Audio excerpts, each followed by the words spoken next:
नमस्कार, मैं हूं मनोज मानस। हमारे खास पेशकश में आपका स्वागत है और सबसे पहले हम बात करेंगे तैयार प्लान, तारीखों का ऐलान। लोकसभा चुनाव 2024 की तारीखों का ऐलान चुनाव आयोग शनिवार दोपहर 3 बजे करेगा। इसके साथ ही कुछ राज्यों में विधानसभा चुनाव की तारीखों का भी ऐलान किया जाएगा। आपको बता दें कि विधानसभा चुनाव ओडिशा, सिक्किम, अरुणाचल प्रदेश और आंध्र प्रदेश में होंगे। नवनियुक्त चुनाव आयुक्त ज्ञानेश कुमार और सुखविंदर सिंह संधू के साथ मुख्य चुनाव आयुक्त राजीव कुमार लोकसभा चुनाव के तारीखों का ऐलान करेंगे। चुनाव आयोग के सभी सोशल मीडिया प्लेटफॉर्म पर इसकी लाइव स्ट्रीमिंग भी की जाएगी। सूत्रों ने बताया है कि लोकसभा चुनाव 7 से 8 चरणों में हो सकते हैं।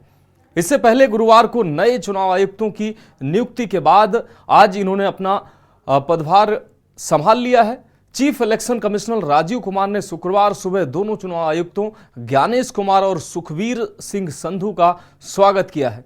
दोनों के पदभार संभालने के बाद आज ही 11 बजे के आसपास चुनाव आयोग की एक अहम बैठक हुई। इस बैठक में लोकसभा चुनाव की तैयारियों की समीक्षा की गई। तो तारीखों का ऐलान कल होगा। आपको बता दें कि अब इंतजार खत्म हुआ है। लोकसभा चुनाव 2024 के लिए इंतजार अब खत्म हुआ है। चुनाव आयोग ने 16 मार्च को इलेक्शन का शेड्यूल जारी करने का ऐलान भी कर दिया है। अब और प्रवेश शर्मा हमारे साथ दिल्ली से जुड़ चुके हैं। प्रवेश से बातचीत करेंगे और जानेंगे अब चुनाव आयोग ने ऐलान कर दिया है, कल तारीखों का ऐलान होगा। और प्रवेश, अगर बात की जाए लोकसभा चुनाव की, जो अधिसूचना कल से जारी हो सकती है, तारीखों का ऐलान हो सकता है, लोगों का इंतजार खत्म हो रहा है। तमाम पार्टियां जो जद्दोजहद कर रही थी उन पर अब विराम लगेगा। अब सभी मुख्य रूप से चुनाव की तैयारियों में जुट जाएंगे, प्रचार प्रसार में सभी पार्टियां जुट जाएंगे। क्या कुछ अहम अपडेट देंगे हमारे दर्शकों को?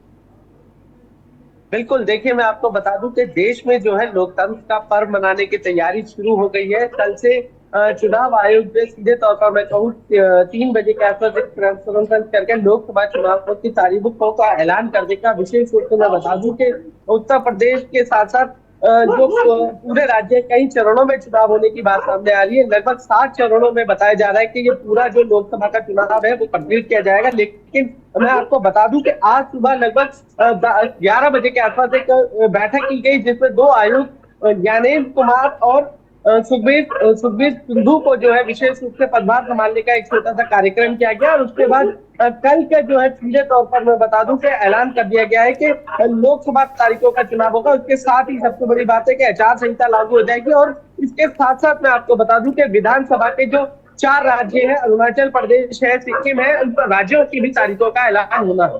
जी प्रवेश, अगर बात किया जाए हिंदुस्तान में चुनाव की, तो बहुत बड़ी जनसंख्या है। अगर चुनाव की बात की जाए तो लगभग 90 करोड़ के आसपास के मतदाता हैं। निश्चित रूप से जो पूरी मशीनरी के लिए ये बहुत बड़ी अग्नि परीक्षा भी होती है। भारत में चुनाव कराना विश्व के लिए एक निश्चित रूप से एक आश्चर्य की बात होती है। ऐसे में पिछले अगर चुनाव की बात की जाए तो पिछले चुनाव भी 7 चरणों में हुए थे। इस बार भी लोकसभा चुनाव 7 चरणों में कराने की अभी तक बात सामने आ रही है। अब हो सकता है कल क्या निकलकर सामने आता है, ये देखने वाली बात होगी। प्रशासन के लिए, चुनाव आयोग के लिए अग्नि परीक्षा की जैसी घड़ी होगी। बिल्कुल, देखिए मैं आपको बता दूं कि कल 3 बजे औपचारिक घोषणा होकर सीधे तौर पर मैं बता दूं तारीखों का ऐलान हो जाएगा। लेकिन सबसे बड़ी बात यह है कि चुनाव आयोग चुनाव कराने से पहले जो है पूरी तैयारियां करता है, समीक्षा करता है। हर राज्य का चुनाव आयोग ने भ्रमण किया है। वहां की सुरक्षा की बात करें, वहां के जो यहाँ पर वोटिंग होनी है वहां पूरी तरीके से मुस्तैदी से जो है एक रोल अदा किया है, पूरा रोड मैप तैयार किया है। उसके अलावा चुनाव कराने के लिए जितनी भी वोटिंग मशीन चाहिए सबकी काउंटिंग चुनाव आयोग के पास पहले से मौजूद है। सिर्फ और सिर्फ अब एक घोषणा होनी है, तारीखों का ऐलान होना है, जिसके बाद देश में जो है चुनाव होंगे। उसके बाद जो सीधे तौर पर मैं बता दूं, निश्चित रूप से प्रवेश आप हमारे साथ बने रहिए। फिलहाल अहम अपडेट के लिए आपका बहुत शुक्रिया। तो आपको बता दें कि चुनाव के तारीखों का ऐलान कल होगा। चुनाव आयोग कल अहम बैठक करेगा और कई राज्यों में चुनाव की तारीखों का ऐलान होगा। आपको बता दें कल से आचार संहिता भी लागू हो जाएगी। और इसी बीच लखनऊ से बड़ी खबर सामने आ रही है। लखनऊ से इस वक्त की बड़ी खबर सामने आ रही है। सपा ने 6 प्रत्याशी घोषित किए हैं। इस वक्त की बड़ी खबर लखनऊ से आपको दिखा रहे अपने दर्शकों को। मेरठ से भानु प्रताप सिंह को टिकट दिया गया है। समाजवादी पार्टी ने अपने 6 प्रत्याशियों की घोषणा की है। नगीना से पूर्व जज मनोज कुमार को टिकट दिया गया है। तो 6 प्रत्याशियों की घोषणा सपा ने की है। भदोई सीट टीएमसी के लिए छोड़ी गई है। तो इस वक्त ये बड़ी खबर आपको दिखा रहे हैं लखनऊ से। ये बड़ी खबर, सपा ने 6 प्रत्याशी घोषित किए हैं। उत्तर प्रदेश में समाजवादी पार्टी ने 6 प्रत्याशियों की घोषणा की है। मेरठ से भानु प्रताप सिंह को टिकट मिला है। एक बार फिर से अपने प्रत्याशियों की घोषणा सपा ने की है। नगीना से पूर्व जज मनोज कुमार को टिकट दिया गया है। अगर वहीं भदोई की बात करें तो भदोई की सीट को टीएमसी के लिए छोड़ा गया है। यहां से टीएमसी के प्रत्याशी हो सकते हैं। लखनऊ से ये खबर आपको दिखा रहे हैं। 6 प्रत्याशी समाजवादी पार्टी ने घोषित किए हैं। मेरठ से भानु प्रताप सिंह को टिकट दिया गया है। वहीं नगीना से पूर्व जज मनोज कुमार को प्रत्याशी बनाया है समाजवादी पार्टी ने। भदोई सीट टीएमसी के लिए छोड़ी गई है। लखनऊ से इस वक्त की यह बड़ी खबर आपको दिखा रहे हैं। समाजवादी पार्टी ने 6 उम्मीदवारों की घोषणा की है। भदोई सीट जो है वो टीएमसी के लिए छोड़ी गई। मेरठ से भानु प्रताप सिंह को टिकट दिया गया है। नगीना से पूर्व जज मनोज कुमार को प्रत्याशी बनाया है समाजवादी पार्टी ने। तो एक बार फिर समाजवादी पार्टी ने 6 प्रत्याशियों की घोषणा उत्तर प्रदेश में की है।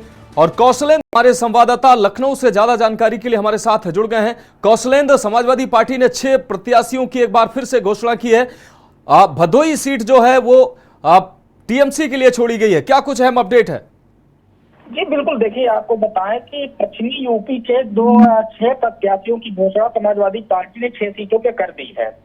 जिसमें आपको बताया जसबीर सिंह पुरानी समाजवादी पार्टी के जो है नेता हैं, और वहीं आपको बताएं मनोज कुमार जो पूर्व जज हैं, उनको जो है समाजवादी पार्टी ने टिकट दिया है।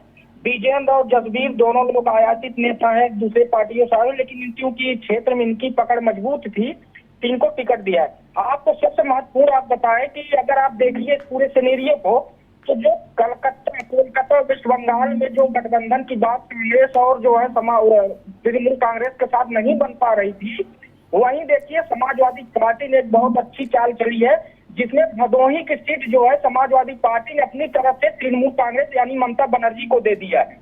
इससे साफ हो गया है कि जो गठबंधन इंडिया गठबंधन है, जो कहा जा रहा था तृणमूल कांग्रेस जो है वो गठबंधन में नहीं है, अब जो कहा जाए कि अप्रोच तरीके से अब कहीं न कहीं टीएमसी भी उत्तर प्रदेश के माध्यम से ही एक सीट पाकर वो गठबंधन में शामिल हो चुकी है। निश्चित रूप से कौशलेंद्र, टीएमसी यहां से प्रत्याशी अपना उतारेगी क्या? और अखिलेश यादव ने टीएमसी को जिस तरीके से भदोई सीट टीएमसी के लिए छोड़ी है, क्या अन्य सीटें भी कुछ अन्य सीटें भी टीएमसी के लिए अखिलेश यादव छोड़ सकते हैं?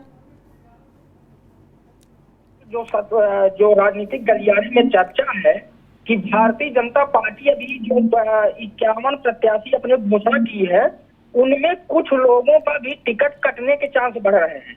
तो समाजवादी पार्टी जो भारतीय जनता पार्टी से आयातित नेता है, जो क्षेत्रों में जिनकी पकड़ है, अगर वो खुद टिकट नहीं देगी तो कहीं न कहीं इन्हीं पार्टियों के जरिए, जैसे तृणमूल कांग्रेस के माध्यम से ललतेज त्रिपाठी को टिकट तय हो चुका है कि भदोही से ललतेज त्रिपाठी तृणमूल कांग्रेस के जो है सिंबल पे चुनाव लड़ेंगे, जिसमें समाजवादी पार्टी और कांग्रेस दोनों मिलकर उनकी मदद करेगी। इसी तरह अन्य सीटों पे भी अब एक क्लियर हो गया है कि जो भी सीटें अन्य पार्टियों को मिलेगी, उसमें जो आयातित नेता होंगे, जो भारतीय जनता पार्टी से जो नाराज होंगे या बहुजन समाज पार्टी से जो नाराज होंगे, उनको कहीं न कहीं आगे लाके खड़ा किया जाएगा। निश्चित रूप से कौशलेंद्र, आपका बहुत शुक्रिया इस अहम अपडेट, अहम जानकारी के लिए। तो आपको बता दें, समाजवादी पार्टी ने 6 प्रत्याशियों की एक बार फिर से घोषणा की है। और सबसे चौंकाने वाली बात यह है कि भदोई की जो सीट है वो टीएमसी के लिए छोड़ा गया है। अभी हालांकि टीएमसी की तरफ से इस तरीके की कोई बात सामने नहीं आई है कि भदोई से वो अपना प्रत्याशी उतारेंगे या नहीं उतारेंगे।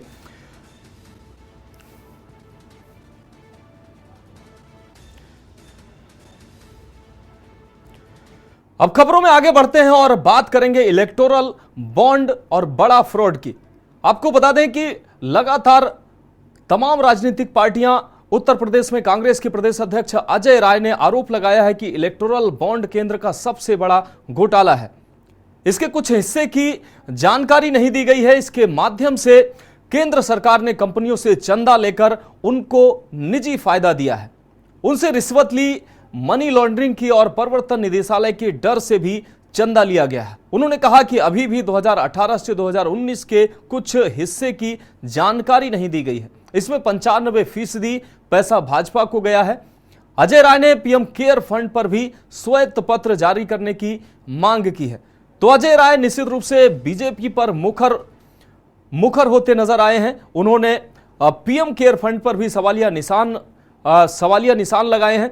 संदीप मिश्रा हमारे संवाददाता लखनऊ से ज्यादा जानकारी के लिए हमारे साथ जुड़े हैं। संदीप, अजय राय ने मुखर होकर बीजेपी की मुखालफत की और साफ तौर से उन्होंने आरोप लगाया है, चाहे वो पीएम केयर फंड की हो या इलेक्टोरल बॉन्ड की हो। संदीप। बिल्कुल, देखिए मनोज, निश्चित तौर पे जिस तरीके से कांग्रेस के प्रदेश अध्यक्ष अजय राय ने बॉन्ड को लेकर के जिस तरीके से उन्होंने कहा है कि इलेक्टोरल बॉन्ड को लेकर के जिस तरीके से घोटाले हुए हैं, सब ये देश का सबसे बड़ा घोटाला होगा और कहीं ना कहीं इसको पूरी तरीके से जो है अब भारतीय जनता पार्टी जो है वो पर्दा डालने का काम कर रही है। यानी कि जो फंडिंग हुई है, बड़ी फंडिंग हुई है और इसको लेकर के जो साक्ष्य निकल के सामने आ रहे हैं वो पूरी दुनिया देख रही है। तो इस तरीके से जो बयान उन्होंने दे दिए हैं उसमें साफ तौर पर कहा है कि किस तरीके से इस फ्रॉड को पूरी तरीके से पूरे देश में आज जो है उजागर हो रहा है और लगातार जो फंडिंग की गई है वो किस तरीके से की गई है।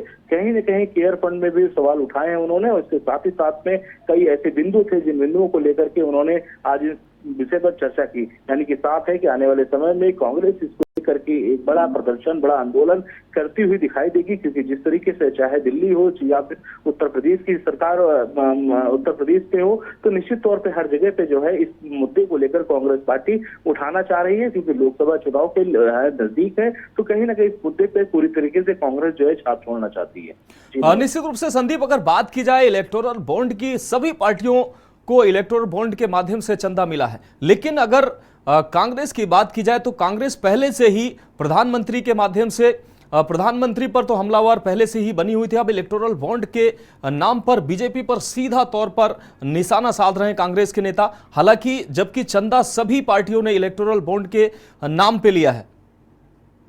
बिल्कुल, देखिए निश्चित तौर पे जहां तक अभी तक देखा गया है कि हर तरीके से हर पार्टियों ने इस मुद्दे को लेकर के चंदा वसूला जरूर है, चंदा लिया जरूर है, लेकिन कहीं ना कहीं भारतीय जनता पार्टी पर निशाना साधा जा रहा है। संदीप आपको रोकना चाहेंगे फिलहाल, आपका बहुत शुक्रिया। केंद्रीय मंत्री पीयूष गोयल क्या कुछ कह रहे हैं आपको सुनाते हैं। Every respect of Mumbaikar, truly delighted and excited to be fighting a Lok Sabha election, getting onto the ground and going directly to the voters, and look forward to a very, very exciting campaign. Look forward to the blessings of the voters of North Mumbai constituency. I pledge myself to serve them, to give them a better future. I'll continue the good work Ram Nayak ji and Gopal Shetty ji have done for the constituency, and I'm very confident that a bright future awaits Mumbai, Maharashtra and India under Prime Minister Narendra Modi's leadership. What are the issues and the guarantees that you take to discuss with the people before you fight the elections? Well, I think Modi ji's guarantee today is the guarantee that the guarantee will be fulfilled. And he has ambitious plans for the country. India will be a developed nation by 2047, will be a $30 trillion plus economy. Modi ji has ensured that the people of India, every section of society, 140 crore Indians benefit from his good governance and welfare of the poor over the last 10 years. Whether it's the poor, whether it's our youth, whether it's our farmers, whether it is our Nari Shakti, our women, every sector has benefited from the Modi government. This will only grow exponentially in the years to come, and we will see a bright, successful, prosperous and developed India. Last question, sir. You're fighting for Mumbai and Rahul Gandhi will end his Bharat Jodo Nyaya Yatra tomorrow in Mumbai, and then there's India Alliance meeting in Mumbai as well. How do you do? I just want to know, where is the India Alliance? In Kerala they are fighting amongst themselves, in another state they talk of partnership. In West Bengal the alliance is broken. In Punjab, the alliance is broken. So they are friends in small pockets, but nationally they are fighting with each other. I think it's a mirage that this India Alliance is offering. आज जो दिख रहा है ये India alliance तो एक प्रकार से अंडा हो गई है, जीरो हो गई है। तो केंद्रीय मंत्री पीयूष गोयल को आप सुन रहे थे। लोकसभा चुनाव को लेकर वो काफी उत्साहित नजर आ रहे थे। नॉर्थ मुंबई से उनको भारतीय जनता पार्टी ने प्रत्याशी बनाया है। यहां रुकेंगे ब्रेक के लिए और ब्रेक के बाद दिखाएंगे आपको हाथी की सवारी बीजेपी पर भारी। आप देख रहे हैं के न्यूज, खबरों का साथ। ब्रेक के बाद एक बार फिर से आपका स्वागत है। हम बात कर रहे हैं हाथी की सवारी बीजेपी पर भारी। लखीमपुर खीरी के अवध क्षेत्र की कार्य समिति के सदस्य श्याम किशोर अवस्थी ने भाजपा से इस्तीफा देकर आपको बता दें बसपा का दामन थाम लिया है। राजनीतिक सूत्रों के मुताबिक बसपा धौरहरा से उन्हें अपना प्रत्याशी घोषित कर सकती है। दरअसल बसपा को इस सीट के लिए ब्राह्मण चेहरे की पहले से ही तलाश थी। भाजपा के प्रदेश अध्यक्ष चौधरी भूपेंद्र सिंह को भेजे अपने त्याग पत्र में श्याम बिहारी अवस्थी ने बताया कि वह स्वेच्छा से भारतीय जनता पार्टी के सभी दायित्वों और जिम्मेदारियों से त्याग पत्र दे रहे हैं। त्याग पत्र भेजे जाने की सूचना मिलने के बाद भाजपा खेमे में हड़कंप मच गया। बताया गया कि वह एक सांसद के करीबी थे, लेकिन अनबन होने के बाद उन्होंने भाजपा से इस्तीफा दे दिया और बसपा की सदस्यता ले ली है। बसपा जिलाध्यक्ष हेमराज वर्मा ने कहा कि श्याम किशोर का बसपा में स्वागत है। और इस पर ज्यादा जानकारी के लिए हमारे साथ विनीत कुमार गुप्ता हमारे साथ जुड़ गए हैं। विनीत, अभी जो चुनावी दंगल चल रहा है, इस चुनावी दंगल में सभी पार्टियों के लोग टूटकर भाजपा में आने का प्रयास कर रहे हैं, भाजपा ज्वाइन कर रहे हैं, लेकिन श्याम बिहारी की अगर बात की जाए तो वो भाजपा से निकलकर उल्टा बसपा में गए हैं। ये तो उल्टी गंगा बहती नजर आ रही है। मनोज, कहीं ना कहीं श्याम किशोर अवस्थी को कहीं ना कहीं ये था कि धौरहरा से उन्हें प्रत्याशी बनाया जाएगा। जब वो प्रत्याशी, चूंकि भाजपा की तरफ से जब प्रत्याशियों की सूची जारी हुई जिसमें श्याम किशोर अवस्थी का नाम नहीं था, जिसके बाद अटकलें लगाई जा रही थी कि श्याम किशोर अवस्थी जो है बसपा में जाएंगे, जहां लेकिन अभी तक कोई आधिकारिक घोषणा नहीं हुई है। वही अटकलें लगाई जा रही है कि बसपा से धौरहरा से बसपा से प्रत्याशी बनाए जाएंगे श्याम किशोर अवस्थी। विनीत, प्रत्याशी आप भाजपा की अगर बात की जाए तो भाजपा का आधा खेमा कह रहा है अभी इसकी कोई जानकारी नहीं किस वजह से वो गए हैं, और हालांकि उन्होंने प्रदेश अध्यक्ष को अपना इस्तीफा सौंप दिया है। बीते दिनों उन्होंने अपने एक लेटर पैड पे प्रदेश अध्यक्ष को लिखित एक इस्तीफा सौंपा है। और बात की जाए अगर जिले के जो भाजपा के जो संगठन के लोग हैं वो अभी जो है बात करने से कतरा रहे हैं, उनसे कई बार निश्चित रूप से विनीत, आपका बहुत शुक्रिया। तो कई नेता अभी भी कतरा रहे हैं। आपको बता दें कि भाजपा से इस्तीफा देकर उन्होंने बसपा की सदस्यता ली है और भाजपा में निश्चित रूप से इसके बाद हड़कंप मचा हुआ। वहीं बसपा में उनका स्वागत किया गया है और बसपा उनको लोकसभा का प्रत्याशी भी बना सकती है।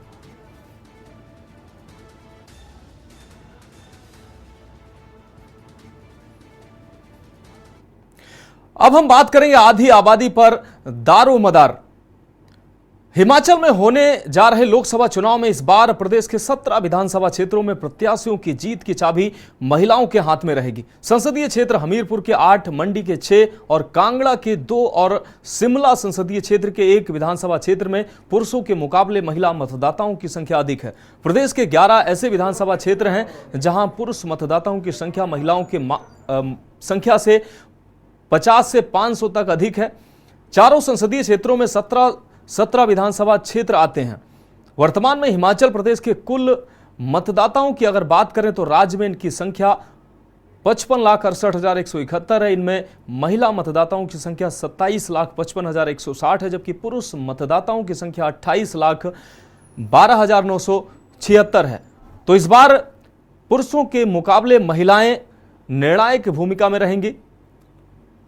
हिमाचल में आधी आबादी पर इस बार दारोमदार है।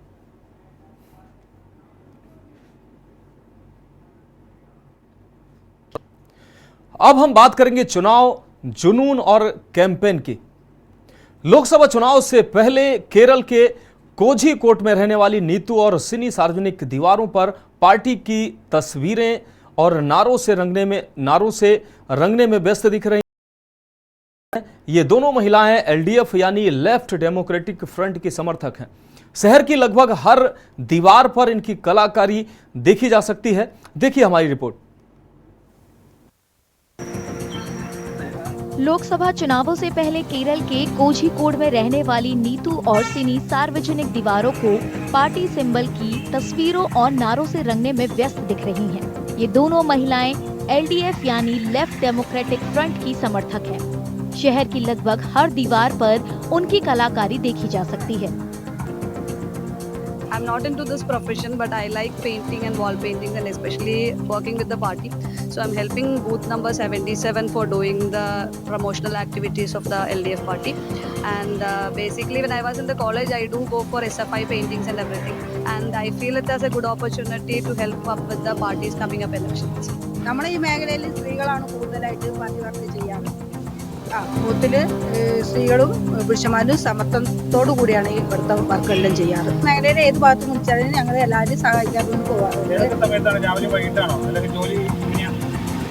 നമ്മൾ ഫ്രീ ടൈം നമ്മൾ വൈകുന്നേരം രാവിലെകളിലും ആയിട്ട് നമ്മൾ പാർട്ടി വർക്കിന് ചെയ്യും. इन महिलाओं का कहना है कि उनके परिवार के लोग उनके काम में सहयोग कर रहे हैं, क्योंकि वे खुद केरल में लेफ्ट डेमोक्रेटिक फ्रंट के समर्थक हैं और वे उनके चुनाव अभियान में योगदान देना चाहते हैं। अब हम बात करेंगे विकास की। बयार परियोजना तैयार। रावी नदी पर शाहपुर कंडी बांध परियोजना का काम अब पूरा होने वाला है। इससे कठुआ और सांभा जिलों के किसानों में काफी उत्साह देखा जा रहा है। आपको बता दें, अधिकारियों के मुताबिक बांध से 1150 क्यूसेक पानी छोड़ा जाएगा, जिससे दोनों जिलों में करीब 80,000 एकड़ जमीन पर सिंचाई की जा सकेगी। देखिए हमारी रिपोर्ट। रावी नदी पर शाहपुर कंडी बांध परियोजना का काम पूरा होने वाला है। इससे कठुआ और सांभा जिलों के किसानों में काफी उत्साह है। अधिकारियों के मुताबिक बांध से 1150 क्यूसेक पानी छोड़ा जाएगा, जिससे दोनों जिलों में करीब 80,000 एकड़ जमीन पर सिंचाई होगी।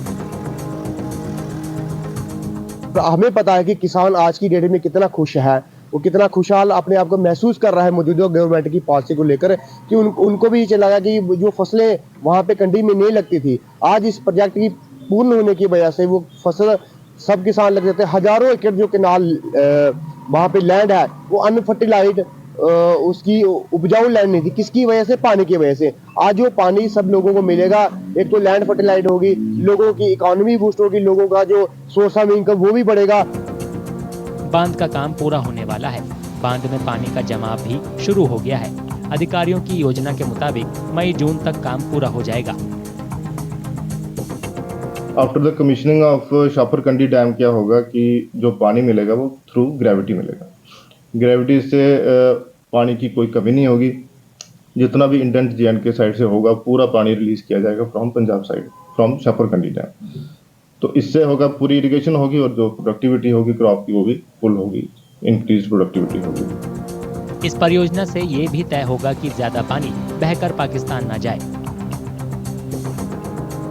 जो सरप्लस वाटर था जो हिंदुस्तान के पास, तो इस सुविधा शाहपुर कंडी नहीं होने के कारण, कनाल नहीं होने के कारण, इक्वल डिस्ट्रीब्यूशन नहीं होने के कारण ये पाकिस्तान की तरफ बहता था। तो एक बहुत अहम कार्य सरकार ने किया। सरकार को इसके लिए मुबारकबाद देना चाहता हूँ। जो हमारा सरप्लस वाटर उन्होंने अपने एरिया विशेष तौर जम्मू कश्मीर की तरफ डेविएट किया है, और इसका निश्चित तौर पे किसानों को और आम जनता को भी इसका लाभ मिलेगा। परियोजना पूरी होने के बाद पूरे इलाके में पानी की उचित सप्लाई के लिए रावी नहर और कश्मीर नहर की मरम्मत और सफाई का काम भी किया जा रहा है।